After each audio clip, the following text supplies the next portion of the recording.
Meus irmãos, graça e paz. Vamos abrir a palavra de Deus lá em Romanos capítulo 4. Nós vamos ler do versículo 13 até o 17. Romanos 4, do 13 ao 17, dando continuidade assim à nossa exposição do Evangelho, segundo Romanos vem nos ensinando.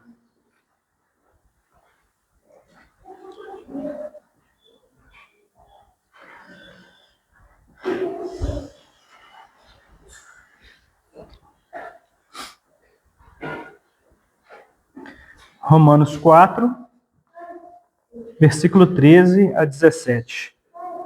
Diz assim a palavra de Deus, eu vou ler. Não foi por intermédio da lei que a Abraão ou a sua descendência coube a promessa de ser herdeiro do mundo, e sim mediante a justiça da fé. Pois, se os da lei é que são herdeiros, anula-se a fé e cancela-se a promessa.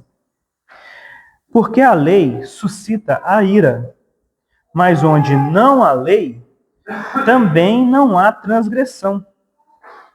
Essa é a razão porque provém da fé, para que seja segundo a graça, a fim de que seja firme a promessa para toda a descendência, não somente ao que está no regime da lei, mas também ao que é da fé que teve Abraão. Porque Abraão é o pai de todos nós, como está escrito, por pai de muitas nações te constituí. Perante aquele no qual creu o Deus que vivifica os mortos e chama à existência as coisas que não existem. Só até aí, vamos orar. Santo Deus, graças te damos, Pai querido, por mais esse momento, esse movimento no culto, esse momento em que nós ouvimos a tua palavra lida e assim nós também meditamos nela, explicando, Pai, esses versículos, pelo menos explicando parte do seu conteúdo revelado. E, Senhor, imploramos, Senhor, porque sabemos que a nossa mente, o nosso intelecto, a nossa sabedoria, ciência, consciência, inteligência, todas as coisas que trabalham dentro da nossa mente para poder compreender o texto, não são suficientes para entender o texto. Nós precisamos do Senhor para nos ensinar. E, ó Pai, até entender o texto, mesmo que se fosse algo capaz para a nossa mente, o que muitos conseguem, nós não temos força para obedecer. Nós não temos forças para aplicar o texto às nossas vidas. Nós não temos forças para viver segundo aquilo que nos foi ensinado. É por isso, Senhor, que nós imploramos mais uma vez a ação do Senhor de não só nos ensinar, mas nos ensinar da maneira bíblica, que é ensinar pela prática. Nos ensinar a praticar e a viver de acordo com o que a tua Escritura ensina. Imploramos isso em nome de Jesus. Amém. Amém, meus irmãos. Meus irmãos, há algum tempo atrás, bastante tempo, alguns anos, eu estava ouvindo a respeito de uma notícia que nos Estados Unidos, na faculdade, né, alguns professores de faculdade, de décadas passadas, né, de várias décadas passadas, estavam sendo processados pela própria faculdade. Muitos desses homens estavam sendo mandados embora, né, da faculdade. Alguns estavam sendo processados pela faculdade pelos alunos e por algumas alunas ou alguns alunos com os quais eles mantiveram um relacionamento amoroso nas épocas anteriores, nas épocas que esses eram alunos deles, né? E há décadas passadas. Por quê? Porque houve, num certo período, num tempo, por volta dos anos 2000, por aí, e que a lei nos Estados Unidos em relação a isso, ela foi adaptada, melhorada. E o que aconteceu foi que foi proibido pelas próprias faculdades, né, qualquer professor ter qualquer tipo de relacionamento amoroso com alunos, né? Isso foi proibido pelas faculdades. Só que aí, quando houve essa proibição, alguns alunos e algumas faculdades começaram a, de maneira retroativa, né, punir aqueles que haviam feito isso antes da lei, né? Então, alguns professores foram, por não poder, né, legalmente você punir alguém de certa maneira, prender ou fazer qualquer tipo de coisa, então eles estavam mandando embora. Aí estava tendo processos jurídicos que estavam rendendo até, que renderam até algumas... Os processos mesmo renderam assim, uma solução, e a solução foi pagar, né, indenização. Enfim, por que eu quero dizer com isso? A lei é uma coisa muito... Ela é uma coisa muito estranha nesse sentido.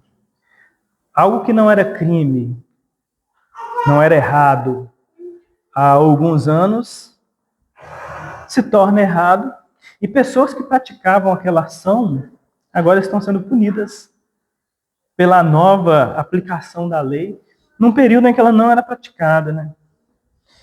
E o que isso significa? Nós estamos diante de um texto muito importante, porque esse texto ele parece estar dizendo que houve um momento em que não havia a lei.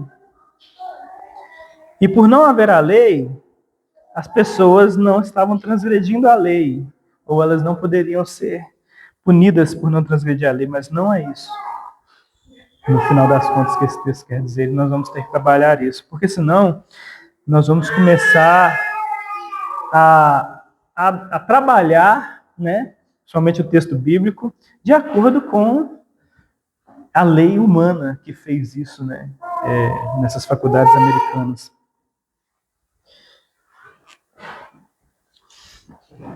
Então vamos ao nosso texto para entender e como que, ou o que Paulo quer nos dizer, porque no final das contas, esse texto aqui, eu quero terminar, né, esse texto, ele traz para nós a maior definição que existe em toda a Escritura do que é graça. Você quer a definição plena, completa, definição, eu digo, do que é a graça prática, o que é a graça de uma maneira real. Então, esse texto aqui é o texto que diz, e ele diz exatamente o que é a graça. Ou seja, o que passar desse texto não é mais graça. O que for adicionado a esse texto aqui, que eu vou passar para vocês, essa conclusão de Paulo, não é mais graça também. Se você adicionar, você perde a graça. Então ele começa dizendo no versículo 13: não foi por intermédio da lei que a Abraão ou a sua descendência coube a promessa de ser herdeiro do mundo, e sim mediante a justiça da fé. E aqui nós começamos fazendo uma descrição e colocando no tempo a cronologia de quando que a promessa, que coube a promessa a Abraão. E a promessa que coube a Abraão, ela precede a ordenança, precede a lei. Precede a lei de dois sentidos. Olha, Paulo, o que ele está fazendo? Ele começa isolando o fato de que aquilo que foi prometido a Abraão, nos capítulos 12 a 15, ali de Gênesis, essa promessa, essa grande promessa, e finalmente no capítulo 15, como aquela promessa final e maravilhosa, a aliança selada, o selo da aliança para Abraão ali naquele capítulo 15, ela foi lavrada séculos antes da lei mosaica. Ou seja, a promessa para Abraão veio séculos antes da lei de Moisés. Isso é claro, é óbvio, né? E também, séculos antes, o que nós vimos na última vez que eu estive aqui falando sobre esse texto, veio anos antes da ordenança da circuncisão. Então, ou seja, a promessa de Deus vem antes do ritual e séculos antes da lei. Portanto, a promessa, ela não pode ser por intermédio da lei. Não pode ser através da lei e nem do ritual. Nós sabemos que não pode ser do ritual, porque no último domingo que a gente esteve junto, eu expliquei que não poderia ser através do ritual da circuncisão. E agora não pode ser também por intermédio da lei.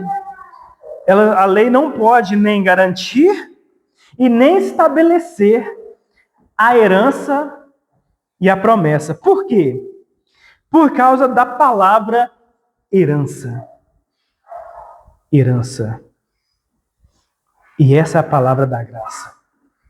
A doutrina da herança, a doutrina de ser herdeiro, é uma das doutrinas fundamentais para se entender a graça de Deus. É uma das doutrinas principais e uma das coisas das quais eu diria para vocês hoje: segurem com toda a força, segurem e se apeguem a essa palavra. Herdeiro, herança. O que herdeiro e herança significa? Quando você herda alguma coisa, você geralmente, na maioria dos casos, grande parte deles, você herda de um parente. Pai, mãe, sei lá, um outro parente, um avô, ou até algum outro parente próximo, um tio que não tem filhos e passa. Então você herda. Aquilo era algo pertencente à pessoa e a pessoa morre, e também na maioria dos casos, morre e você assume aquela herança. Ou seja, aquele bem, e aí você tem que finalmente, e principalmente aqui no texto, o que significa ser herdeiro no texto, não no meu exemplo, mas no meu exemplo, quando você herda alguma coisa, você tem que saber que você não trabalhou para criar ou conquistar aquilo que você herda. Você só herda. Ou seja, a herança do seu pai, da sua mãe, do seu parente, que agora está sendo administrada a você, está sendo dada a você, que você está recebendo, você não fez ela. Você não trabalhou ela. Você não lavrou o solo. Você não criou a fábrica. Você não comprou a casa. Você não fez nada para receber aquela herança no sentido de que você produziu aquela herança. Aquela herança pertencia, ela era o bem, ela era as coisas daquela pessoa. E aquela coisa passa para você. De que maneira? Através da morte da outra pessoa, geralmente, como eu disse, na maioria dos casos. Então agora você herda. Isso eu falo, não estou falando no meu exemplo. E tratando principalmente da questão dos bens, dos bens que você receberá. Você não trabalhou, você não criou, você não produziu aquela herança, porque se você tivesse produzido aquela herança, a parte que você produziu, ela é sua. Você não herdaria ela no final das contas. E se alguém, por exemplo, vamos supor que você, um filho, trabalhou junto com seu pai, lavrou o solo e fez lá e conquistou o dinheiro, então parte do dinheiro é seu. Se seu pai morrer e não quiser deixar nada para você, te excluir da herança, legalmente você tem a parte que você trabalhou para concluir. Ela não é herança. Não é herança. Então a herança é bem de outra pessoa, absolutamente, que passa para você, no sentido bíblico. Você não trabalhou, você não produziu, não é parte legal sua, no sentido de que você legalmente praticou algo para receber aquilo. Não é mérito seu. Então, o que você faz para herdar? Então, como eu disse, no questão de bens, na questão de bens, né, de coisas, o exemplo acaba ali. E agora um exemplo bíblico. Você herda por ser filho. E você não herda por ser sobrinho, você não herda por ser parente. Você herda por ser filho. Porque você é filho, você herda os bens do seu pai. E você, obviamente, agora juntando os dois exemplos, não produziu nada. Então, irmãos, escutem. É a coisa mais poderosa para que você possa se apegar. Num dia que você se sentir, de alguma maneira, não merecedor, ou que você não estiver conseguindo abraçar a graça, lembre-se, você é herdeiro de Deus, porque você foi adotado. Você é filho, você foi incluído na herança, você foi adotado. Você é herdeiro de Deus e, como o Hebreus vai dizer, co-herdeiro com Jesus Cristo. Por quê? Porque Jesus é o filho legítimo. Ele é o filho legítimo, né? O unigênito do Pai. Mas você não, você foi adotado. Deus o adotou. Ele, ao adotar você, ele te coloca e te insere na família real, divina, eterna dele. Em Cristo. De tal maneira que agora você herda todas as coisas. Que coisas? Todas as coisas que pertencem a Jesus. Todas as coisas que pertencem a Jesus. Você não praticou nada. Ou seja, tudo aquilo que é declarado sobre Jesus é declarado sobre você. Essa é a doutrina da herança.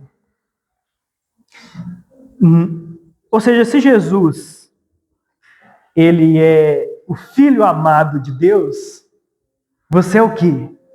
Filho amado de Deus. Se Jesus é o perfeito, você nele é o perfeito. Se Jesus Cristo morre na cruz e assim, ao morrer e ressuscitar, ele garante o perdão de pecados, você está inserido nele, você é o perdoado. Todas as coisas que pertencem ao Cristo pertencem a você. Todas, todas, todas. Você herdou por ter sido adotado. Então, herdeiro é a doutrina pela qual, a doutrina do herdeiro, não da adoção, mas a do herdeiro, a adoção está incluída na doutrina da herança. A doutrina da herança é uma das doutrinas mais fortes na qual você deve se apegar. Se vocês voltarem todos os sermões que eu fiz até hoje, vocês vão ver diversas doutrinas fortes que eu fui dando a vocês para confiar. Eu falei sobre justificação pela fé. Eu falei sobre adoção também.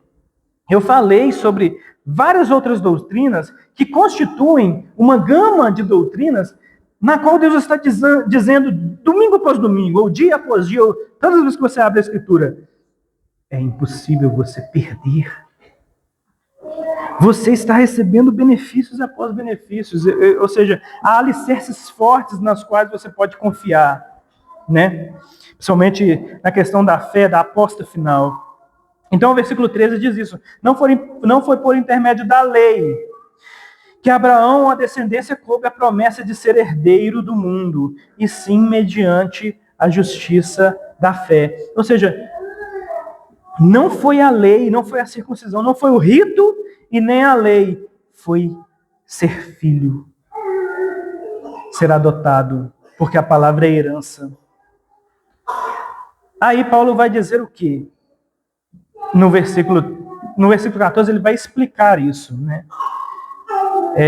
Nós não vamos voltar na questão da justiça pela fé, nós já abordamos ela várias vezes, né? Justificados pela fé, mas o versículo 14 diz, pois, se os da lei é que são herdeiros, anula-se a fé e cancela-se a promessa. Aqui, o que Paulo está querendo dizer, basicamente, é tentar expor a coisa, o ponto ilógico da coisa. Como que é ilógico pensar que os da lei seriam herdeiros? A lei não constitui herdeiro. É isso que ele está querendo dizer. Olha, pois, se os da lei é que são os herdeiros, então anula-se a fé. E cancela-se a promessa.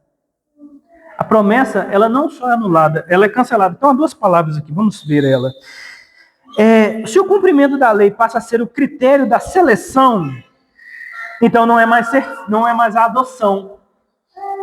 Né? Então, se é a lei, não é mais a adoção. Então, a fé, ela perde o seu valor jurídico de duas maneiras. Com a palavra keno e com a palavra catárgeo. A palavra keno vem da nossa palavra keinosis. Kenosis. Alguém já ouviu falar essa palavra? Essa palavra está lá em Filipenses. Filipenses que diz assim, que o Senhor se esvaziou. Keno significa um esvaziamento de essência, um esvaziamento de significado interno, ou melhor, um esvaziamento de um efeito real. Por exemplo, você está com dor de cabeça, aí você toma dipirona, vou colocar aqui. Você pega o comprimido de dipirona e toma. Aí quando você toma o comprimido de dipirona, vamos supor que existe um outro tipo de medicação ou alimento que quando você come ou ingere, ele cancela o efeito da dipirona. Qual seria o efeito da dipirona? Óbvio, você não sentiria mais dor de cabeça, isso é a coisa óbvia, né? Mas, enfim, se você tomar a outra coisa cancela o efeito ativo do remédio. A palavra keno é isso, esvazia o efeito. Então, ou seja, pois se os da lei é que são herdeiros, esvaziou-se o efeito da fé. Não há mais efeito na fé. E cancela-se a promessa, que é a palavra catárgio, que significa aniquilação. Ou seja, Paulo está dizendo, se os da lei é que são herdeiros, essa coisa que é incompatível, obedecer à lei não te adota. Né? Mas se é obedecer à lei que te adotou e que te constituiu herdeiro, se for uma prática sua, se você comprou a sua herança, né? Que é isso que ele está dizendo, se você comprou a sua herança através da lei, pela obediência da lei, você esvazia o efeito que tem a fé completamente. Ou você tem que ter fé, ou você tem que acreditar, apostar a sua vida nisso, no seu coração, ou você tem que praticar. Se você faz as duas coisas, uma coisa cancela a outra. A lei cancela a promessa. A lei anula, né? Esvazia o efeito da fé. Por quê? Vamos colocar em pontos aqui mais simples. Se você acredita que Deus te salvou, mas aí você pega e você fala assim, ó, eu acredito, Jesus é o meu Salvador. Meus irmãos, Jesus é o Salvador e Ele, somente Ele, pela sua morte na cruz, comprou para mim a salvação. Mas eu preciso obedecer. Então não tem fé. Ou você acredita, ou não. Se você faz alguma coisa para obter aquilo, é porque você não está acreditando. Eu vou dar um exemplo aqui. Essa semana a gente estava amarrando uma carga na obra, nós estávamos amarrando uma carga. Aí tem uma cinta que é uma catraca, que você passa, aí você vai catracando assim, e ela trava a carga toda, né? E aí eu estava com outro rapaz, um ajudante lá, e eu amarrei, catraquei, aí ele pegou uma corda e falou, agora passa a corda. Aí eu falei com ele assim, não, a catraca é suficiente, ela é suficiente. Ele falou, não, ela é suficiente, mas passa a corda. Eu falei, aí eu passei a corda, enfim. Mas é uma coisa fora da lógica. Se a catraca é suficiente, para que você precisa da corda? Não, ele falou, eu sei que a catraca é suficiente, não vai romper, mas passa a corda. Ou você acredita que Jesus te salvou, ou você faz alguma coisa para ele te salvar. Quando você faz alguma coisa para ele te salvar, você está passando a corda. Não a fé. É óbvio que ele acreditava que a catraca ia romper. É óbvio que ele imaginava que a catraca não ia suportar. Irmãos, a fé não é a NASA. A NASA tem redundâncias. Por exemplo, um foguete, ele tem várias redundâncias, que são coisas que são feitas para, se falhar uma coisa, a outra entra em ação. Se falhar essa coisa, a outra coisa entra em ação. São vários computadores para poder calcular, e se falhar um cálculo, o outro vem e um vai suprindo o outro para não haver falhas. Não é a fé, não é assim. Ou você crê ou você pratica alguma coisa para ser salvo. As duas coisas não são possíveis. Uma coisa anula o efeito da fé. E se anular o efeito da fé, por causa da promessa ser pela fé, a promessa é aniquilada. Aniquilada. Versículo 14. Aí o versículo 15 diz assim: porque a lei suscita a ira, mas onde não há lei, também não há transgressão. É óbvio. A lei suscita a ira. O que a lei faz? A lei faz você olhar para os efeitos dela e eu vou colocar aqui as duas explicações, né? Primeiro você olha para o efeito da lei e há uma ira. Há uma ira em você. Você se ira com Deus. Como que o Senhor pode fazer isso? Como que o Senhor pode me castigar dessa maneira? Você se ira com você. Como que eu posso desobedecer a lei e também a ira de Deus na lei? A lei suscita a ira de Deus. Quando Deus for julgar todos os pecados, o padrão é qual? A lei. E a lei definirá a ira de Deus. A lei demonstrará o tamanho da ira de Deus. Mas onde não há lei, se não houver lei, não há transgressão. Por que Paulo traz essa questão óbvia, essa obviedade? É para poder mostrar para você que se você tem fé e confia na lei, né? Se você tem fé e confia na lei, uma coisa aniquila a outra. A fé é aniquilada pelo intermédio da lei para a obtenção da justiça. Se você confiar que você obedecendo, praticando, criando um ambiente no qual você obedece à lei, você está obediente a Deus, e a partir do momento que você está obediente a Deus, você está com melhores condições com Ele, então você é salvo. E naquele grande dia, quando você chegar lá, você vai poder dizer para Deus assim: eu sei que eu não fui bom o suficiente, mas eu fui bom um pouquinho. Lembra quando eu fiz isso, Deus? Lembra que eu pratiquei aquilo? Lembra que eu era assim? Eu perdoava meu irmão. Eu era honesto no meu trabalho. Então você não tem herança aqui. Tudo que você fez não é herança sua. É o fruto do seu trabalho, é seu salário, não é herança. Então a lei por ser herança, a justiça pela fé por ser herança, essa promessa, você deverá chegar em Deus e você deverá confiar em si mesmo. Agora você não pode confiar em Deus, em Cristo. Então aí Paulo está dizendo, assim como se você obedece à lei, se não houver lei, não há transgressão, é uma coisa óbvia. Versículo 16. Essa é a razão porque provém da fé, para que seja segundo a graça, a fim de que seja firme a promessa para toda a descendência, não somente ao que está no regime da lei, mas também ao que está no mas também ao que é da fé que teve Abraão. Porque Abraão é pai de todos nós, como está escrito, por pai de muitas nações te constituí. Aqui, irmãos, depois de nós vermos que o homem invariavelmente falha em cumprir. Então, onde não existe uma norma explícita, quando nós percebemos que não existe uma norma explícita,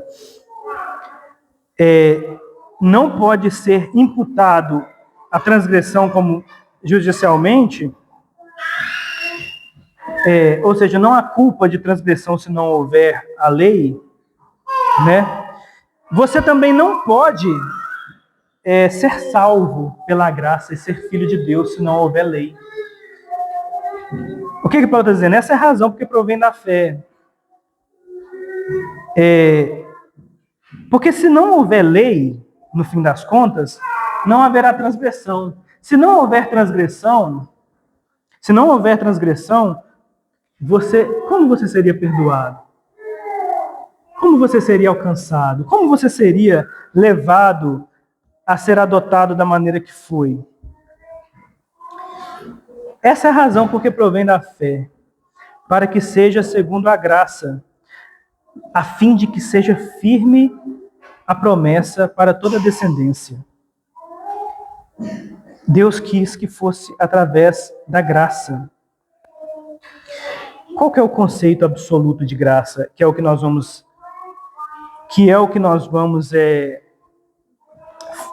ver agora.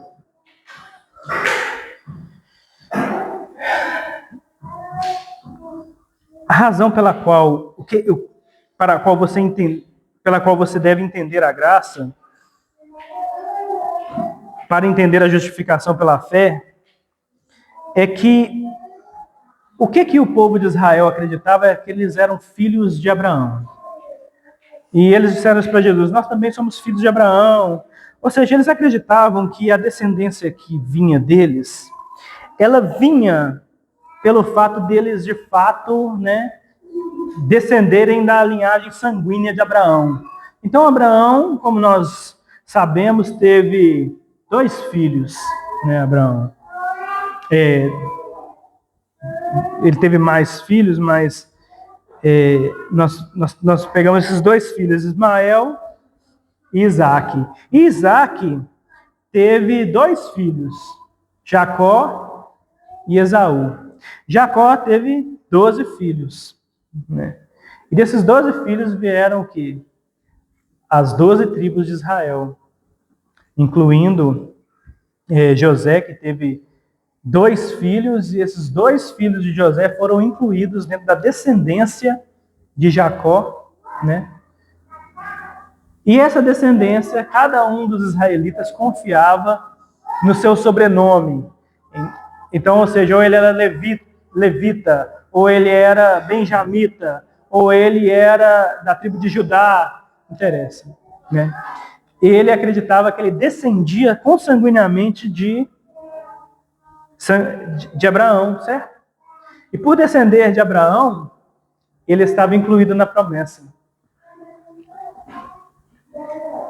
E então, ele acreditava que por causa disso ele estava incluído na promessa. Então, ele era filho de Abraão.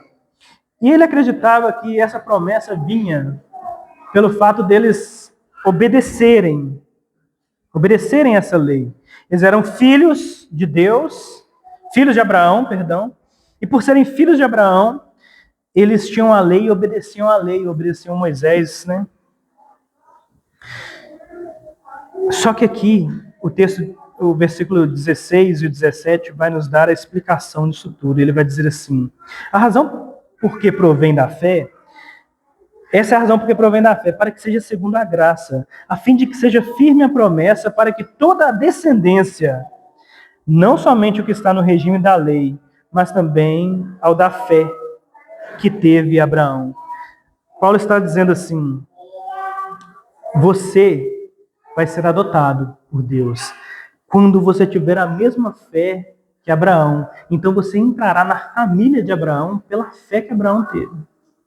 Se você acreditar naquilo que Abraão creu, você é filho de Abraão. Se você não acredita da maneira que Abraão creu, você não é filho de Abraão. Então, como que Abraão creu?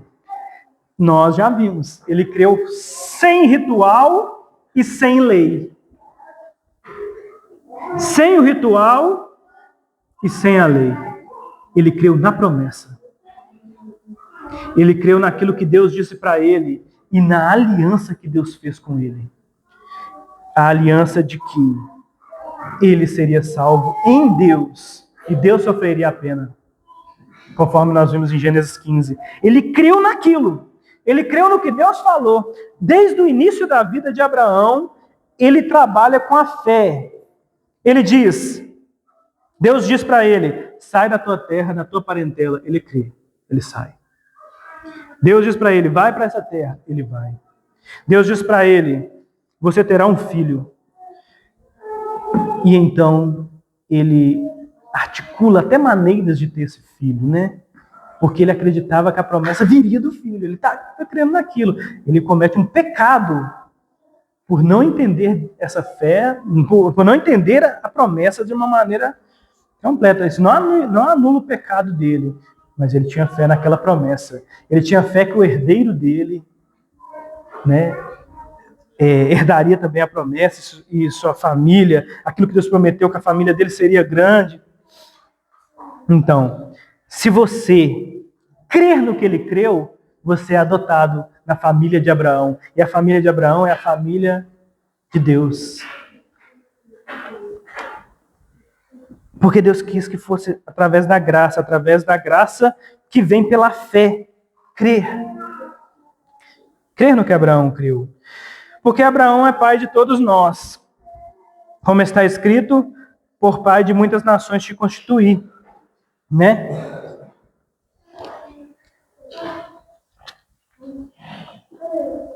E então nós vemos o versículo 17. E aqui está a maior definição de graça.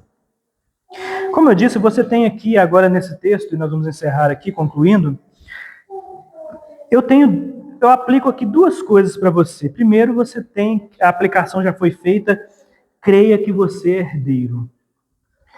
Crendo que você é herdeiro, tudo aquilo que pertence a Deus é seu, porque você foi adotado.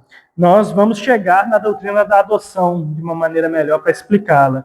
Mas até então você foi adotado na família de Deus, pela fé que você tem, na fé de Abraão, na fé, na promessa, certo?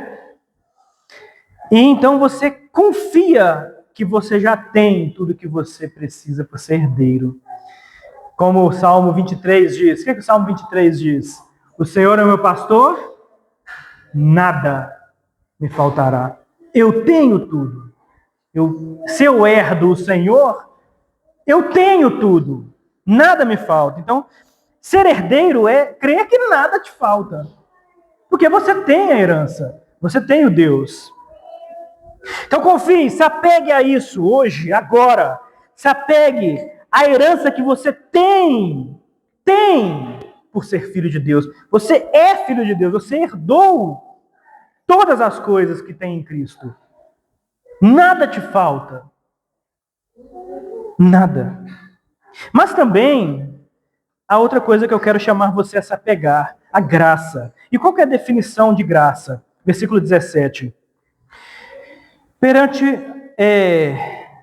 como está escrito, por pai de muitas nações te constituí, perante aquele no qual creu, o Deus, em quem que Abraão creu?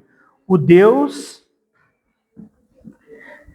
que vivifica os mortos e chama à existência coisas que não existem. Que definição é essa? Essa definição, ela trabalha em duas grandes partes. A primeira parte vivifica os mortos. O que significa? Significa que aquilo que é o clássico de Paulo, vocês estavam mortos. E o que a graça significa? Deus não adotou filhos vivos.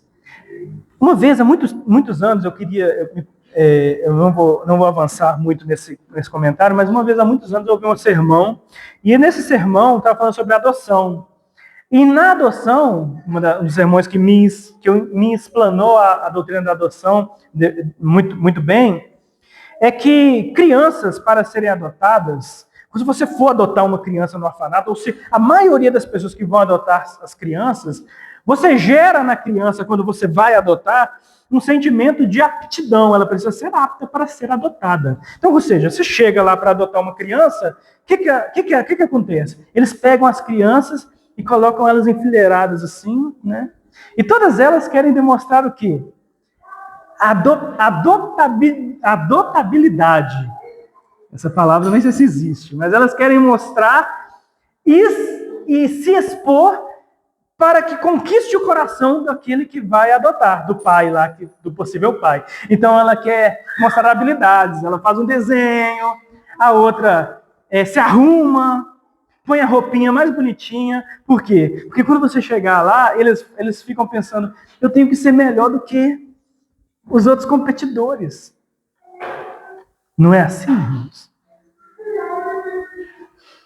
Agora, você é adotável? Olhe para o seu coração. Faça uma análise. Você é adotável? Se você fosse o pai que fosse se adotar e você conhecesse o coração da criança, ou o seu próprio coração, você se adotaria? Faça uma análise verdadeira da sua adotabilidade. Então, agora, nós sabemos que pais são imperfeitos. Qualquer pai ou mãe ou possível pessoa que vai adotar não é perfeito para adotar uma criança. Ele tem problemas, tem pecados. Então, a criança está lá também tentando esconder os seus defeitos. O pai que vai adotar tem defeitos. Mas a criança não importa muito com isso. Na verdade, ela quer uma família, né? Agora, o pai que nos adotou é perfeito. E nós somos a imperfeição completa. Então, se você é um pai imperfeito, se você reconheceu sua imperfeição e foi adotar uma criança, aí você chega lá para adotar a criança e você diz assim para a criança, olha, eu não vou ter muitos critérios porque eu sou ruim, eu sou mau, eu quero fazer bem a uma criança, né? Eu quero fazer bem, eu quero dar um lar para essa criança com o melhor que eu posso. Sendo imperfeita, então não importa as qualidades dela, se ela for uma criança levada ou não, eu vou adotar e vou tentar dar o meu melhor para ensinar ela. Tudo bem, você está mais próximo assim de Deus, mas não tão próximo. Porque Deus... Agora, eu queria que você faça essa ilustração aqui, ó, na sua cabeça. Imagine que você for adotar uma criança. Aí você chega no orfanato para adotar a criança. Então, quando você chega lá para adotar uma criança, você chega lá na sala e na hora que você vê tem um caixãozinho lá e uma criança morta. Você adotaria uma criança morta? É o exemplo de Paulo. Versículo 17 diz assim, falando sobre herança, nós herdamos pela adoção de Deus, perante o qual nós cremos. Nós cremos no quê? No Deus que vivifica os mortos. Era a sua situação. Essa é a definição da graça. A graça adotou seres humanos mortos. Você não era só imperfeito. Você não era vivo para Deus. Ele teve que te ressuscitar para te adotar. É o primeiro critério da graça. Então agora, onde está a sua lei para obedecer esse critério? Você vai confiar que você pode obedecer alguma coisa para ser adotado? Você vai confiar no seu braço, como foi lido para nós em Jeremias? Confie em você morto. Faça, ressuscite. Ele vivificou o morto. E para que não haja nenhuma... para que o exemplo da graça seja tão pleno, Paulo ele fala assim, não só vivifica mortos, porque o morto é um corpo. O corpo está lá. né? Ele continua e dá um exemplo final, ele mata o argumento e dizendo, e chama à existência as coisas que não existem. Ele disse, a graça não só vivifica um corpo, ela teve que trazer à existência todas as coisas. Tudo que existe não existia. Cada átomo, cada célula, cada planta, cada pedra, cada planeta, cada universo porque há o nosso universo e há o céu de Deus, as criaturas de Deus, 24 anciões, seres celestiais, anjos, não existia, veio à existência, é a graça absoluta. Você recebeu algo e você foi trazido à existência para receber esse algo. Depois disso, o que você vai dizer para Deus? O que você vai obedecer e vai entregar para Deus? Olha, Deus, eu fui bom pelo menos, né, em alguma coisa, por isso eu posso ser salvo, eu posso herdar a herança. Não é herança. A herança é coisas que não existiam, foram trazidas à existência e te dadas quando você estava morto. A definição de graça é que Deus fez tudo e você recebe. Graça é o favor imerecido.